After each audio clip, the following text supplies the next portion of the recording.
Cricket ஆர்வலர் அனைவரையும் வருக வருக என அன்போடு பாஸ் கிரிக்கெட் மீடியா சார்பாக வரவேற்கிறேன். தற்போது T20 கிரிக்கெட் போட்டி, அதாவது ICC நடத்தக்கூடிய T20 கிரிக்கெட் போட்டி வெஸ்ட் இண்டீஸ் மற்றும் அமெரிக்காவில் நடக்கிறது. அது பற்றிய நம்ம பார்ப்போம். 20 அணிகள் 4 பிரிவாக பிரிஞ்சு 55 போட்டிகள், 40 லீக் போட்டி, 12 சூப்பர் 8, 2 அரையிறுதி, 1 ஃபைனல் அப்படி நடக்க இருக்கிறது. மொத்தம் 4 பிரிவாக, ஒவ்வொரு பிரிவுலேயும் 5 அணி இடம்பெறுது. அதில் குரூப் ஏயில் பொறுத்தளவுக்கு பார்த்திங்கன்னா Canada, India, Ireland, Pakistan, USA இதெல்லாம் அமெரிக்கா உள்பட எல்லாமே இந்த ஏ குரூப்பில் வர்றாங்க. இந்த அணிகளில் யாரெல்லாம் சூப்பர் 8 போவாங்கன்னு பார்த்தீங்கன்னா, கனடா அவ்வளோ சிறப்பாக இல்லை, மோசம்னு வருகிறது. அதற்கு அடுத்தபடியாக இந்தியாவை பொறுத்தளவுக்கு மத்தியமமாக இருக்குது, ரொம்ப டாப்பும் இல்லை, ரொம்ப மோசம்னு இல்லைன்ற மாதிரி மத்தியமமாக இருக்கிறது. அயர்லாந்தும் மோசமாக இருக்குது, ஆனால் அயர்லாந்து நல்ல டீம் இருந்தாலும் கொஞ்சம் மோசம் அவங்களுடைய ஸ்டாண்டர்டுக்கு அப்படின்னு சொல்லணும். பாகிஸ்தான் ரொம்ப சிறப்பு, நல்ல சிறப்பாக பண்ணுறதுக்கு வாய்ப்பு இருக்குது. அதே போல் அமெரிக்காவும் ஓரளவுக்கு நல்ல டஃப் கொடுப்பாங்க மத்தியமமாக. அதனால் இந்த ஏ குரூப்பை பொறுத்தளவுக்கு இந்தியா, பாகிஸ்தான் நிச்சயம் போகும். USA ஒரு சின்ன வாவ் ஃபேக்டரை ஏற்படுத்துவாங்க அப்படிங்கிறதுல சொல்லலாம்.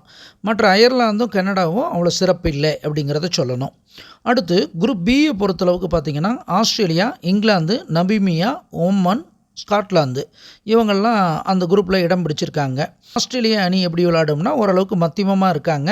ஸோ அப்போ சூப்பர் 8 வரைக்கும் வர்றதுக்கு வாய்ப்புகள் உண்டு. அதே போல் இங்கிலாந்து மோசம்னு வருது, ஆனால் அவங்க ஸ்டாண்டர்டுக்கு மோசம்னாலும் கூட சூப்பர் 8 வருவாங்க. நமீபியா மத்தியமம்னு வருது, ஆனால் அவங்க குரூப் ஸ்டேஜில் மட்டும் ஓரளவுக்கு சில மேட்ச்சு இது பண்ணுவாங்க. ஓமன் மோசம். அதற்கப்புறம் பார்த்திங்கன்னா ஸ்காட்லாந்து மோசம்னு வருது. அப்போ இவங்கெல்லாம் எதிர்பார்த்த அளவுக்கு பண்ண மாட்டாங்கன்னு தெரியுது. அப்போ இந்த பி குரூப் பொறுத்தளவுக்கு ஆஸ்திரேலியா சிறப்பாக வந்துடுவாங்க. இங்கிலாந்துக்கு ஒரு சின்ன நெருடல் வர்றதுக்கு வாய்ப்பு இருக்கிறது. நமீபியாவும் ஸ்காட்லாந்தும் அவங்க எதிர்பார்த்ததை விட சிறப்பாக விளையாடுவாங்க, ஆனால் இங்கிலாந்து தான் இடம் பிடிக்கும் சூப்பர் 8ல்.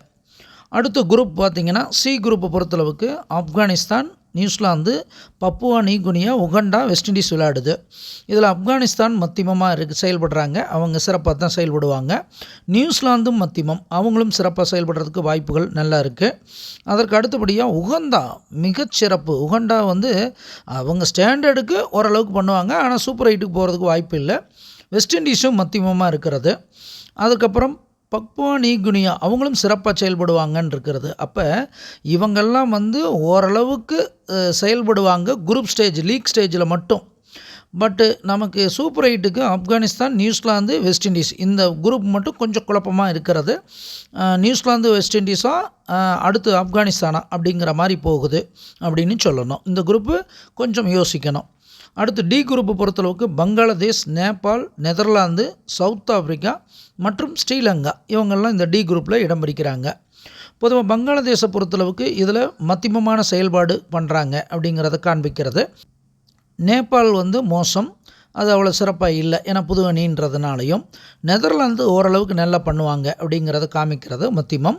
அதே போல் சவுத் ஆஃப்ரிக்கா மோசம்னு காமிக்குது, அவங்க எதிர்பார்த்ததை விட கொஞ்சம் குறைவு விடுவாங்க அல்லது யாராவது முக்கியமான ஆட்கள்கிட்ட உதப்படுவாங்க. ஸ்ரீலங்கா மத்தியமம் நல்லபடியாக செயல்படுறாங்க. அப்போ மொத்தத்தில் டி குரூப்லேருந்து பார்த்திங்கன்னா பங்களாதேஷ் நிச்சயம், south Africa second, Sri Lanka third, இந்த 3 பேருக்கு நல்ல வாய்ப்பு இருக்குது. நெதர்லாந்து ஒரு ஸ்டெப் கொடுப்பாங்க. மொத்தத்தில் பார்த்திங்கன்னா சூப்பர் 8க்கு யாரெல்லாம் வருவாங்க, குரூப் ஏயை பொறுத்தளவுக்கு பாகிஸ்தான், இந்தியா, குரூப் பியில் ஆஸ்திரேலியா, இங்கிலாந்து, குரூப் சியில் நியூசிலாந்து, வெஸ்ட் இண்டீஸ், குரூப் டியில் பங்களாதேஷ், ஸ்ரீலங்கான்றதை சொல்லிக்கிட்டு இந்த வீடியோவை நிறைவு செய்கிறேன். நன்றி, வணக்கம்.